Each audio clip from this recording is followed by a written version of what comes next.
My boy is drowning. Tied to a buoy, he screams for me.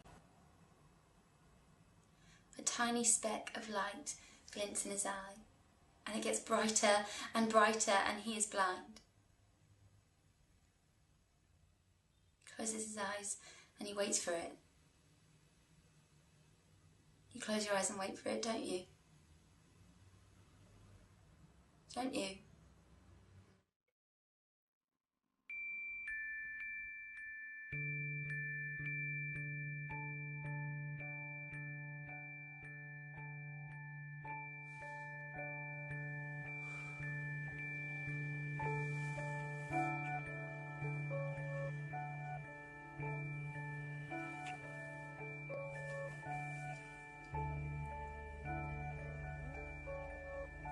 Morning, Siri. Good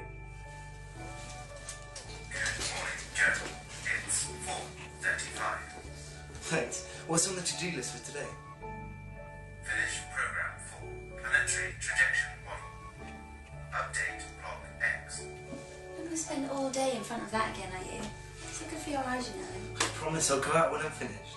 Okay, well, show me what you've got so far then. I've been posting more on the apocalypse, and I was thinking about something last night, actually. How Venus is going to coincide with Neptune soon. And Venus is 100,000 times brighter than Neptune, which means that Neptune will be outshone. So Planet X could be hiding there, and we literally have no idea. So then when Venus moves, Planet X comes towards us. Out of the blind spot. Well, surely we'd be able to stop it. How? We'd be moving too fast, we'd be dead within days. That's not the only theory you've talked about. You can't have all of these big natural disasters happening in one day. Well, who says you can't? Nature isn't as random as everyone thinks. One thing sparks off another, and then that lights up something else. Like a butterfly effect. Planet X will heat up our atmosphere, and that would cause flooding. And then the broken mantle would cause earthquakes and tsunamis and volcanic activity. It'd ripple out. What? I'm so proud of you. I won't have to worry about you when the time comes. Are you ready? Come on, show me where Planet X will be.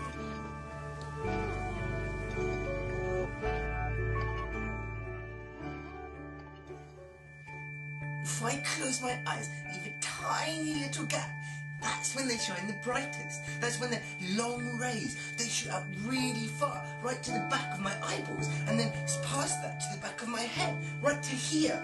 Look, you try. Like this? No, Mum, like this. So, where should I be looking? Which one's your favourite?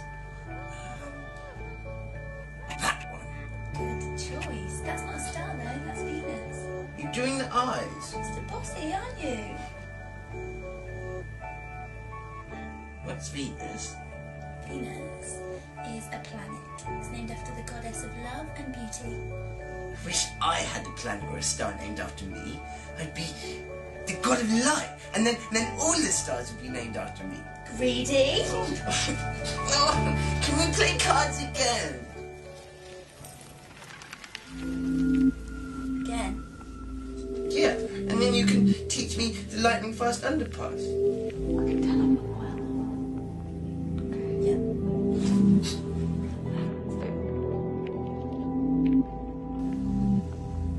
Why'd you leave me? You'd always leave me halfway through, okay? You'd stop and stare right through me as if you were bored. You looked at your own son through vacant eyes. Mum, it's your go, pick a card. You dropped them. Water full of cards falling through your fingers. You gave up.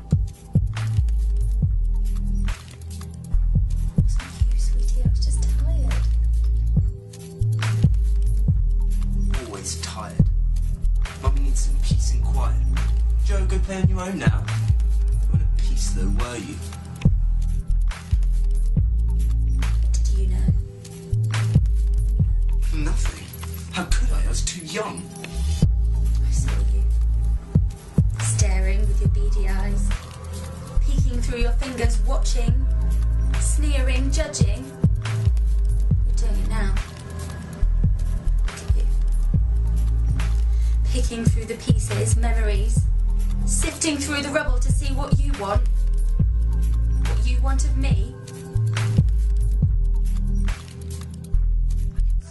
I didn't get to choose then, though, did I?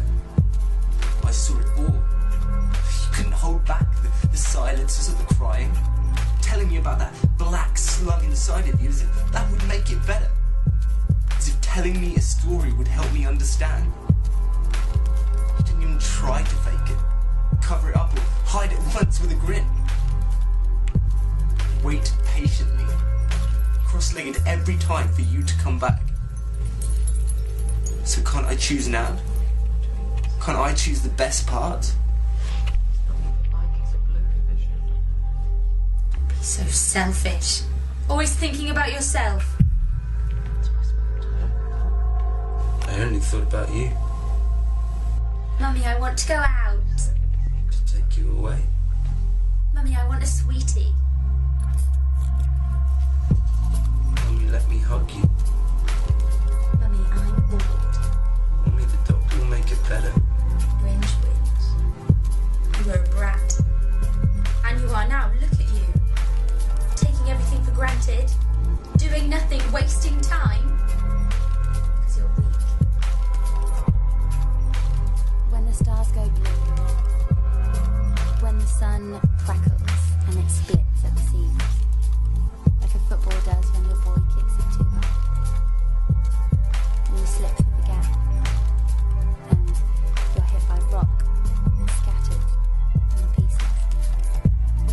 When you let a hand slip, when your mind falls into the black, when the rave becomes too inviting, and you cannot keep what you've kept, when he never comes back. I won't wait for that. I won't watch or sit back when my life is lost in the sky. Their life. Unprotected. What would that make me? A bad mother? Irresponsible? Careless? Unforgivable. A destructive force leaving them stranded. If it's not together, they'll be alone. I'll be alone. It must be done. We must become lost. Gone. Safe.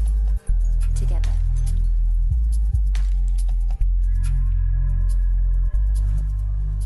I can't see it from here, but I can feel it coming. I know it's coming.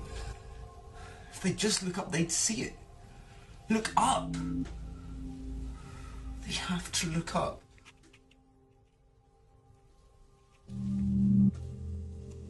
You sure you're ready? Yes.